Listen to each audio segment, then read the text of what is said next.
بسم اللہ الرحمن الرحیم۔ حضرت ابو سعید رضی اللہ عنہ روایت فرماتے ہیں کہ رسول اللہ صلی اللہ علیہ وسلم نے صحابہ کرام کو خطاب کرتے ہوئے ارشاد فرمایا کہ راستوں میں بیٹھنے سے پرہیز کرو۔ صحابہ عرض کرنے لگے کہ یا رسول اللہ، راستوں میں بیٹھے بغیر ہمارے لیے کوئی چارہ نہیں، ہم وہاں بیٹھ کر باتیں کرتے ہیں۔ آپ صلی اللہ علیہ وسلم نے ارشاد فرمایا کہ جب تم کو بیٹھنا ہی ہے تو راستے کے حقوق ادا کیا کرو۔ صحابہ رضوان اللہ تعالی علیہم اجمعین عرض کرنے لگے،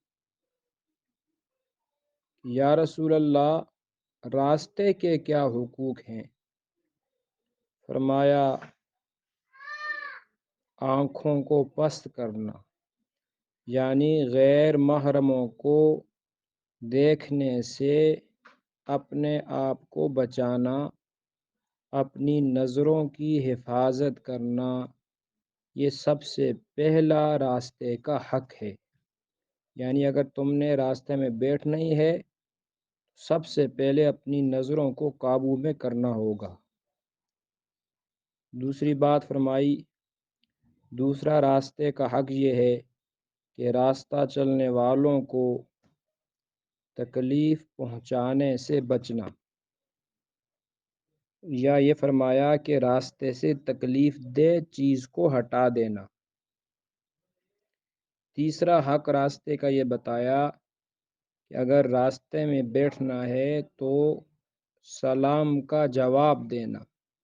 کوئی مسلمان آپ کو سلام کرے، اس کا سلام کا جواب دینا۔ چوتھا حق یہ بیان فرمایا کہ نیکی کا، بھلائی کا حکم کرنا۔ نماز کا وقت ہو، کسی کو نماز کی تلقین کر لینا، تو بھلائی کا، نیکی کا حکم کرنا۔ پانچواں حق راستے کا یہ بتایا، برائی سے روکنا، گناہوں سے روکنا۔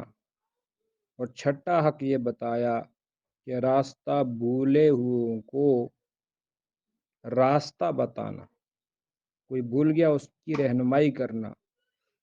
اور ساتواں حق بتایا، کوئی مجبور ہے اس کی مدد کرنا۔ اللہ میں بھی عمل کی توفیق دے، آمین۔